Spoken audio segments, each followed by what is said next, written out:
Olá, alunos do 7º ano, continuando aqui essa aula do capítulo 2, né? Nós paramos aqui no tópico 10, fluxo de energia nos ecossistemas. Ele já diz o seguinte: todo ser vivo precisa de energia para sobreviver. Os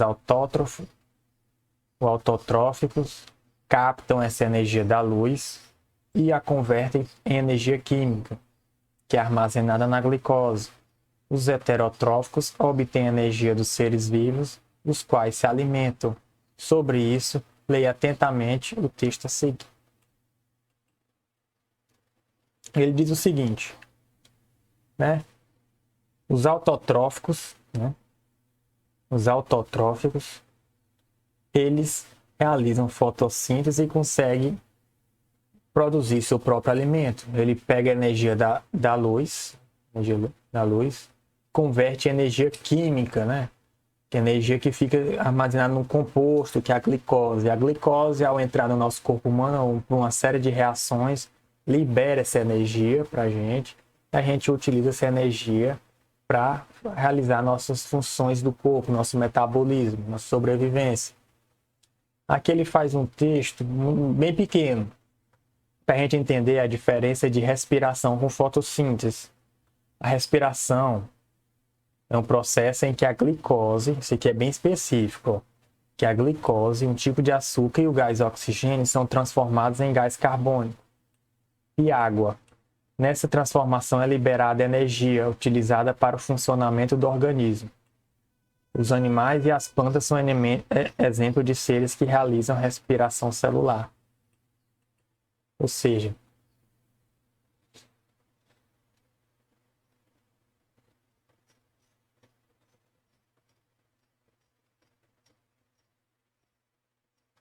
pega a glicose e o gás oxigênio, tá aqui no esquema.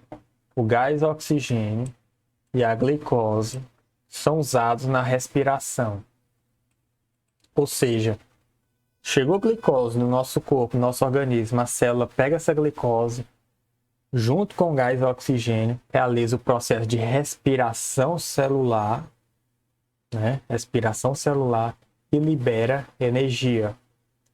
Esse processo gera água e gás carbônico. Fazer o seguinte, de novo, a planta ela produz glicose. A gente se alimenta da planta, alimentamos de uma planta, uma beterraba. Comi beterraba, comi beterraba e estou cheio de glicose aqui no meu intestino. O intestino quebra essa beterraba em várias partes em glicose e absorve essa glicose e joga para o corpo. Chega lá no fígado, tá um tratozinho nele, joga para o corpo ali essa glicose e uma série de reações hormonais, essa glicose é mandada para dentro da célula. Chegando na célula, essa célula ela vai pegar essa glicose e retirar energia dessa glicose, dessa molécula de glicose, A glicose que é um composto, esse composto é maioritariamente de carbono e hidrogênio e oxigênio. Só que apenas a glicose apenas a existência da glicose dentro da célula não é capaz de ocorrer o processo de respiração celular, ou seja, quando a planta quebra essa glicose e é nessa quebra e transformar em outras substâncias, ocorre liberação de energia. Essa energia é captada pela célula para realizar suas funções, ou seja, só que a glicose sozinha não é possível fazer isso apenas com a glicose. Precisa ter o gás oxigênio. Por isso que nós respiramos, Nós precisamos ter o sangue bem oxigenado para levar oxigênio para nossas células, para nossos tecidos do corpo inteiro. E nesse processo produz água e gás carbônico. Isso acontece, pessoal, dia e noite. O dia todo nossas células estão quebrando glicose, corre liberação de energia, captura essa energia utilizando. Nós temos que se alimentar bem, alimentar regularmente, para conseguir a quantidade de nutrientes para o dia e noite. que as plantas elas realizam a fotossíntese. Nesse processo, há o consumo de água e de gás carbônico e produção de glicose, gás e oxigênio. A planta, ela, com gás carbônico e água, são usados na fotossíntese com a ajuda da luz. A luz, no caso, é energia, é necessária, né, para a fotossíntese, tendo uma quantidade de iluminação adequada. Essa fotossíntese produz a glicose e produz o gás oxigênio. Por exemplo, quando um animal, né, por exemplo, um coelho, ele vai, faz essa tocazinha, come lá uma cebola, come uma cenoura, ele está se alimentando de glicose, ele está lá atrás de glicose, de nutrientes, né, que tem naquela planta. Aquela cenoura, aquelas cebolas são partes da planta onde ela acumula, por exemplo, nutrientes, por exemplo, o amido. O amido é formado de glicose, tem muita glicose lá. E esse coelho que come a cebola, come a cenoura, come, por exemplo, a cenoura, ela é, por exemplo, formada pelo acúmulo de amido, né? E tem outros compostos, outros nutrientes nisso, mas principalmente de amido. E esse amido é formado por glicose. E daí o coelho, quando come essa cenoura, ele adquire para o próprio organismo essa glicose. E há outras plantas, por exemplo, um fruto, uma manga, tem glicose nela. Eu dei o caso, por exemplo, da cebola, né? A gente pode pegar a batata, né?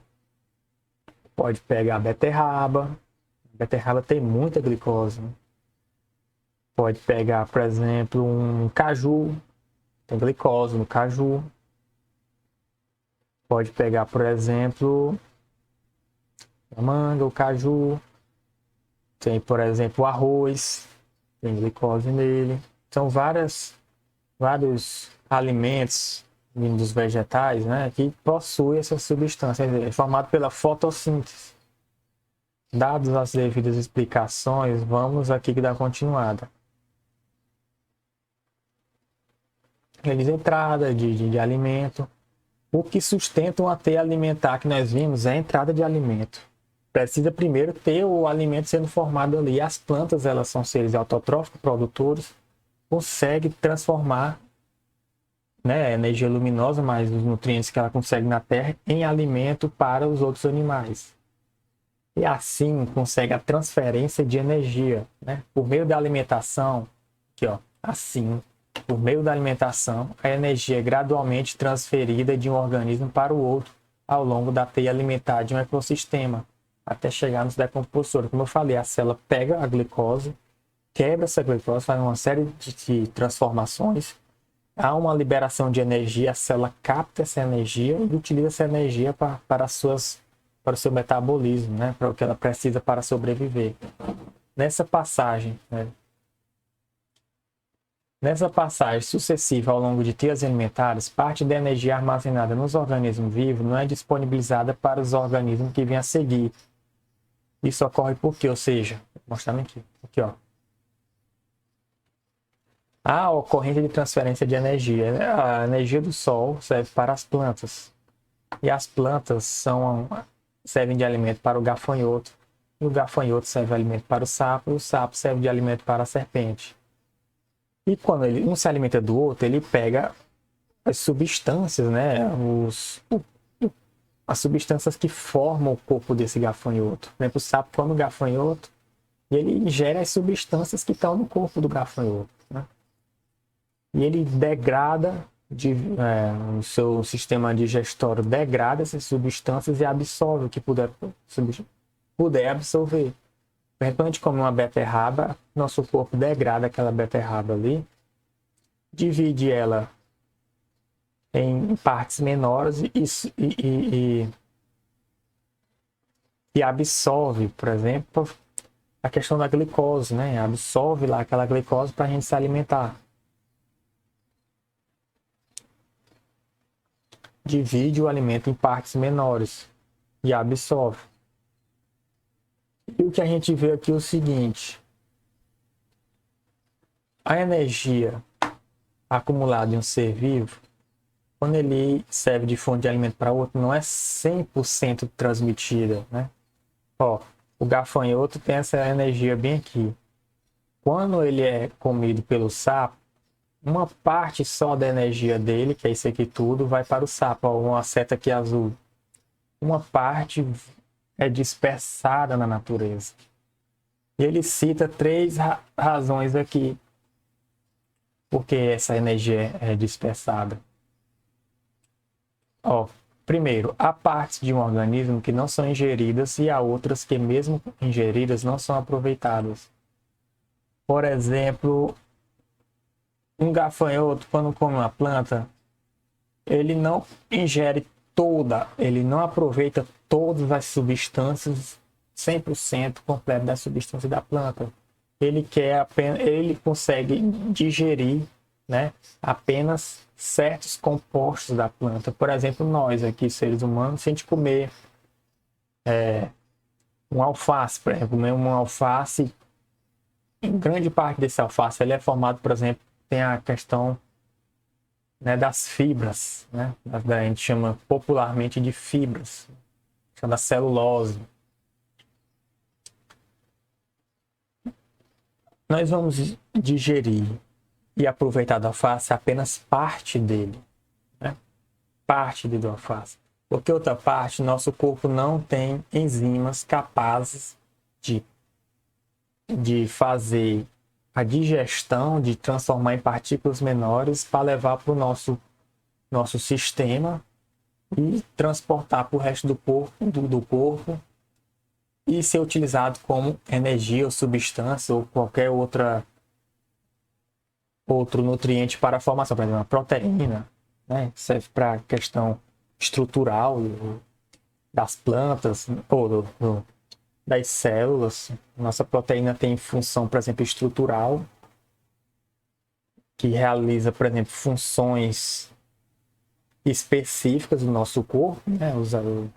As proteínas, elas são importantes para realizar funções estruturais do nosso corpo e também tem, por exemplo, em certos casos, função energética. Mas eu quero dizer o seguinte: quando nós nos alimentamos, nós conseguimos digerir e aproveitar apenas parte dos alimentos que nós estamos nos alimentando. Seja questão de proteínas, né, os aminoácidos, as proteínas, seja questão dos carboidratos. Por exemplo, o ser humano não tem enzima para questão da celulose, não tem enzima para pegar aquela celulose e trabalhar em cima dela, né? Transformar em partículas menores aquela celulose e utilizar como alimento. Algumas bactérias conseguem fazer isso. Por exemplo, o boi, quando ele come o mato, come o capim, dentro dele tem bactérias que fazem essa degradação da celulose e transformam em partículas menores que o boi acaba absorvendo. Então, o ser humano, por exemplo, alguns compostos, eu dei o exemplo dos carboidratos e proteínas.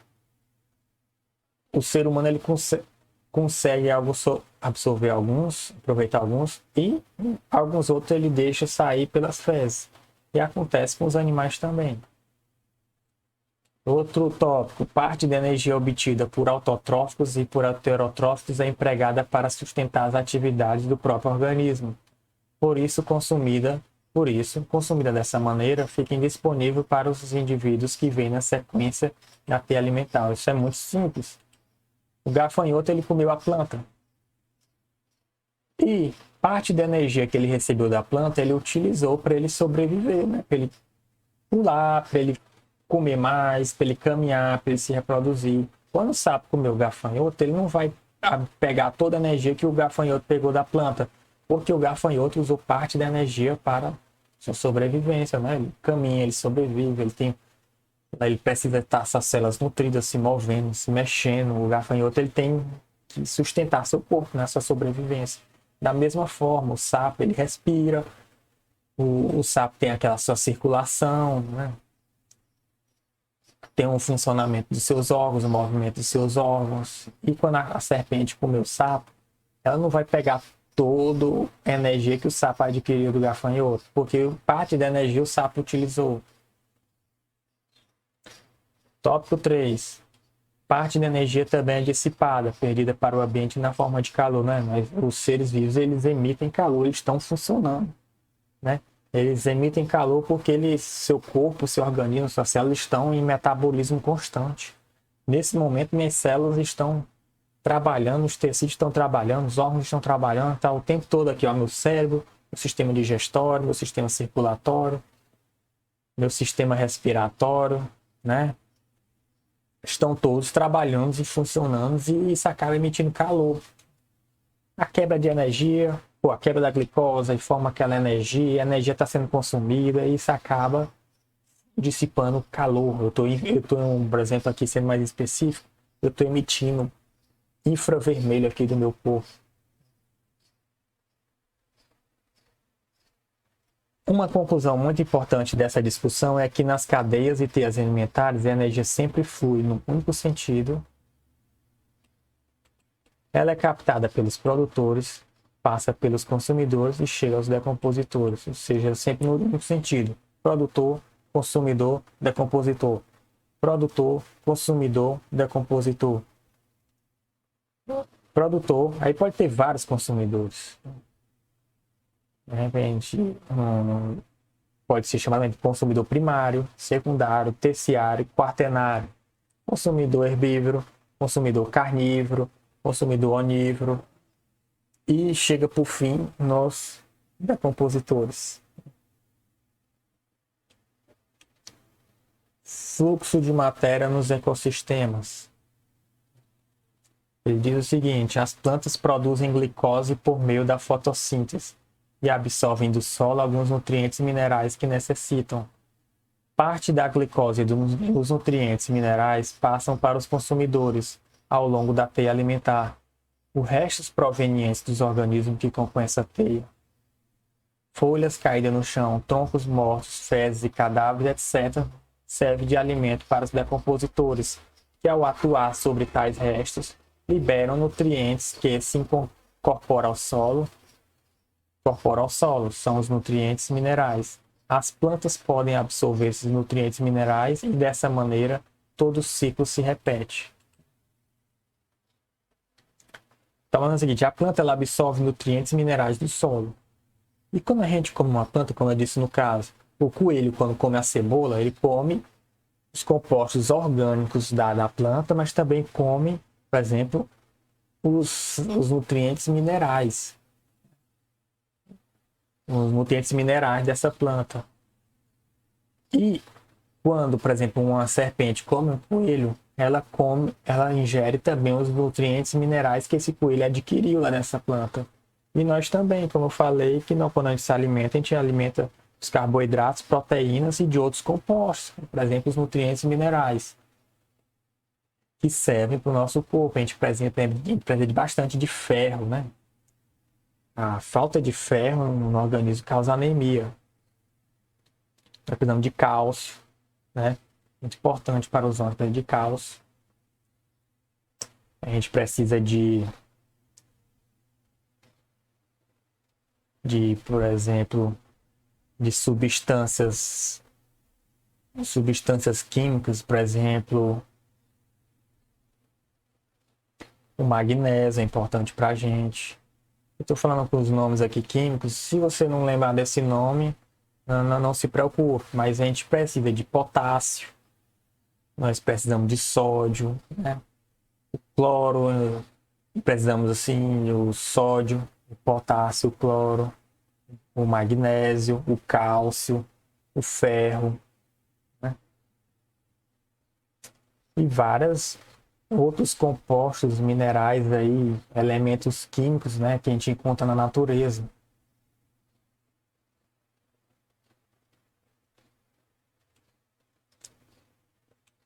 E aqui ele fala, a gente pede também do fosfato, né, também. E aqui vamos continuar. O gás oxigênio e o gás carbônico participam de trocas gasosas. A gente faz trocas gasosas, gás oxigênio, gás carbônico, os seres vivos realizam essas trocas. Né? Os produtores, além de respirarem, né? As plantas respiram como a gente, né? Utilizam gás oxigênio, as plantas, elas produzem gás oxigênio para realizar a respiração celular, que a gente faz, e libera o gás carbônico. Mas as plantas tiram o gás carbônico de circulação da atmosfera e jogam o gás oxigênio. Então as plantas elas fazem esse balanceamento, né? Elas utilizam o gás oxigênio para respirar, mas também produzem o gás oxigênio quando realizam fotossíntese. A planta não realiza só fotossíntese, não, ela respira também como a gente. As substâncias que constituem os seres vivos são aproveitadas por outros seres vivos numa sequência interminável. A natureza recicla constantemente a matéria, permitindo as novas gerações de seres vivos reaproveitá-los. Por exemplo, a planta, ela possui lá na sua constituição o fosfato, o fósforo, né? Possui o fósforo, o elemento fósforo, e possui o potássio, possui o magnésio, possui o cálcio, né? Possui o sódio. E, por exemplo, o porco. O porco vai e adquire esses compostos, o fósforo, o cálcio, o potássio, o ferro, o sódio, né? O magnésio, se alimentando de plantas. Ou mesmo no chão lá ele come alguns insetos, né? Alguns insetos têm esses compostos que eles adquirem. E o ser humano se alimenta desse porco. O ser humano ele aproveita esses nutrientes, esses compostos. Alguns ele libera nas suas fezes, e quando o ser humano morrer, vai tudo para a natureza pela ação dos decompositores que vão decompor as fezes, vão decompor esse corpo, né? E vai devolver para o solo. E no solo, uma planta vai aproveitar esses nutrientes, vai crescer de novo, vai servir de alimento para outro animal. Então a galinha começa a ciscar ali pelas plantas, ingere alguns alimentos que contêm esses nutrientes. Essa galinha vai servir de alimento para um outro ser, seja uma raposa, seja uma onça, seja um ser humano, e por aí vai. Né? Esses animais eles vão soltar fezes no ambiente, vão morrer, vão devolver os nutrientes para o solo. E assim a natureza ela tem um ciclo, né? A natureza ela mantém essa série de compostos, série de nutrientes circulando entre os seres, para assim o ciclo da vida continuar. Aqui ele fez dois esquemas, que é isso que eu estou explicando, o sistema de trocas de nutrientes. Aqui é o sistema de trocas gasosas. Que de vermelho é a respiração celular. Os seres autotróficos, né, as plantas realizam respiração celular, ou seja, elas utilizam só oxigênio para degradar, para quebrar aquela glicose, gerar energia. As plantas elas utilizam glicose também. Lógico, a planta precisa de energia. A mesma glicose que ela produz, né, para os outros seres, ela pode utilizar para si mesma. E a planta também realiza a fotossíntese, que gera gás oxigênio para a atmosfera. Os heterotróficos, eles não realizam fotossíntese, eles só realizam a respiração, ou seja, eles só utilizam gás oxigênio.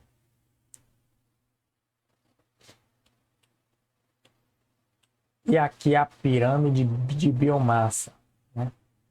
Diz o seguinte: todos os seres vivos precisam de energia, e as teias alimentares são uma decorrência dessa necessidade. A energia é transferida ao longo dessas teias à medida que os consumidores se alimentam de produtores ou de outros consumidores, ou seja, quando substâncias são transferidas de um organismo para outro. Como eu falei, a energia é transferida de um consumidor, de um ser para outro, de produtor para consumidor, de consumidor até a decomposição. Quando um coelho se alimenta, ele obtém nutrientes da planta, que são fonte de energia e de substâncias para o crescimento e a manutenção do seu corpo. Não é possível que em um ecossistema haja mais coelhos do que a vegetação permite sustentar. A população de coelhos é controlada, entre outros fatores, pela quantidade de alimento vegetal disponível. Da mesma maneira, a população de consumidores carnívoros, como o gavião, é controlada, entre outros fatores, pela quantidade de animais que lhe serve de alimento. Fatos como esse podem ser representados por uma pirâmide de biomassa. Uma pirâmide de biomassa permite ilustrar que, no ecossistema terrestre, a massa total dos produtores é maior que a massa de consumidores herbívoros, e esta, por sua vez, é maior que a de carnívoros, como está representada abaixo. Ele está mostrando o seguinte: as plantas servem de alimento para os coelhos. Vamos imaginar que existe uma população de coelho bem maior do que de plantas. A soma da massa de coelhos é muito maior do que a de plantas. E a quantidade de plantas não é capaz de servir de alimentar tantos coelhos. E o que acontece? O ambiente se torna insustentável. Muitos coelhos vão morrer de fome porque não conseguem encontrar plantas para se alimentar, porque tem muito coelho lá naquela área.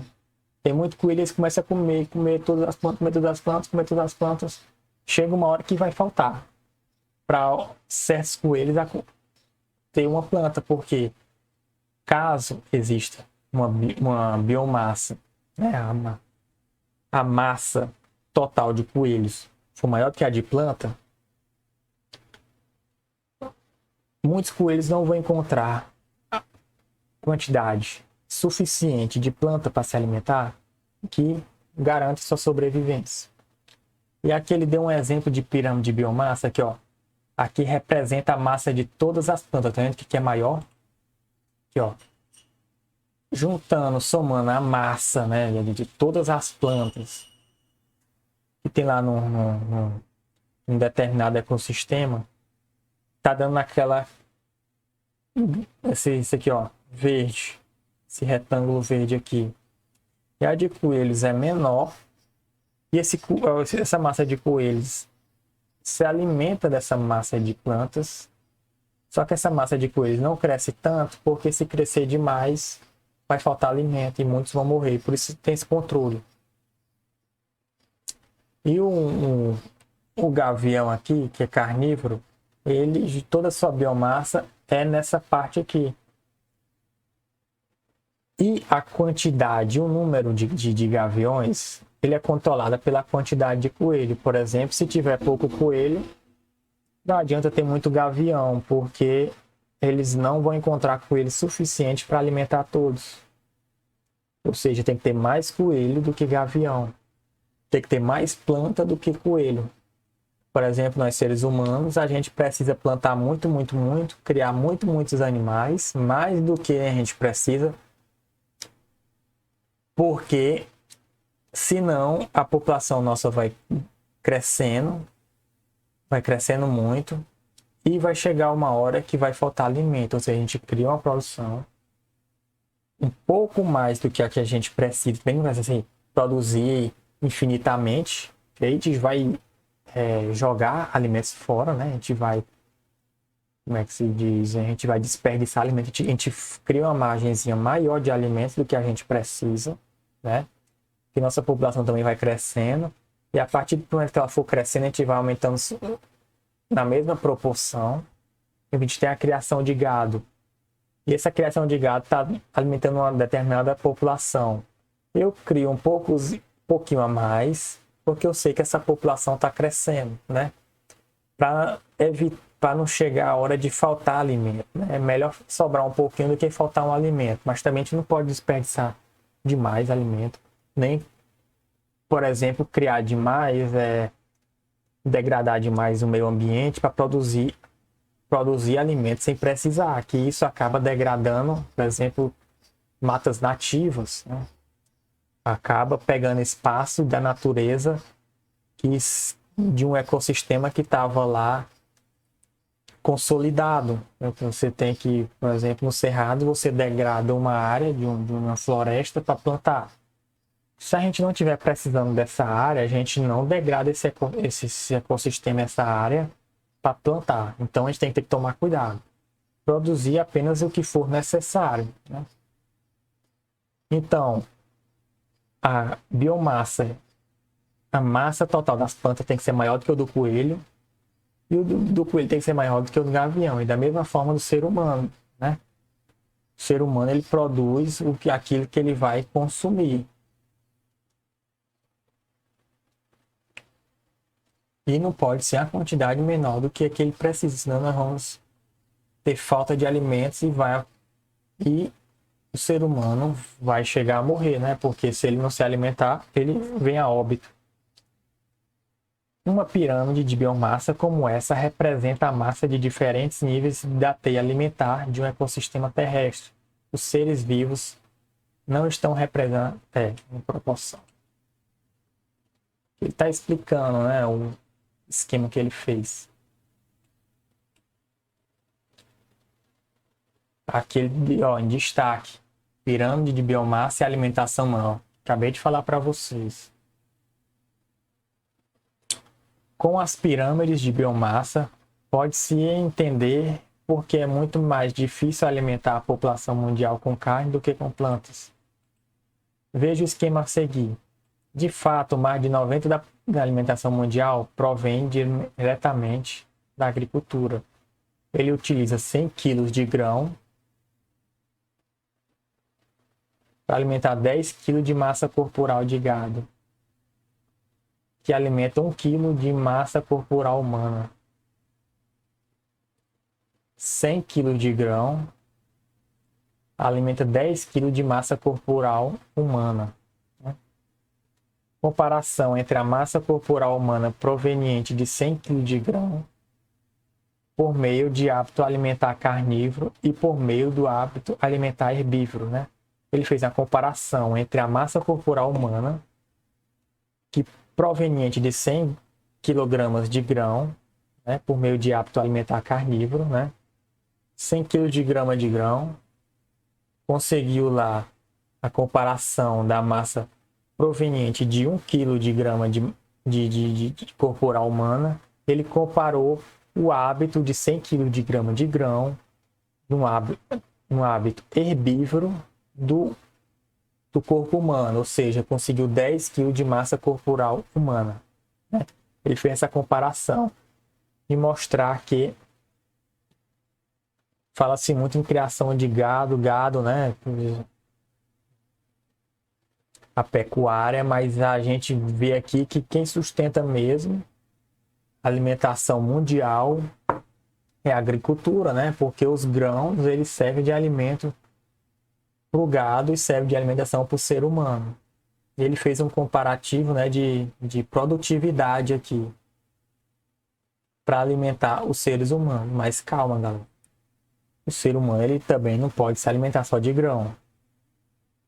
Ele só fez uma comparação para mostrar que a alimentação mundial mesmo provém principalmente da agricultura, porque a agricultura ela alimenta o gado, né, a pecuária, e também serve diretamente para o ser humano. Mas o ser humano ele precisa ter uma alimentação balanceada com carne, porque a carne ela tem proteínas, é rica em proteínas, rica em sais minerais, né, e vitaminas. Né? Uma alimentação balanceada.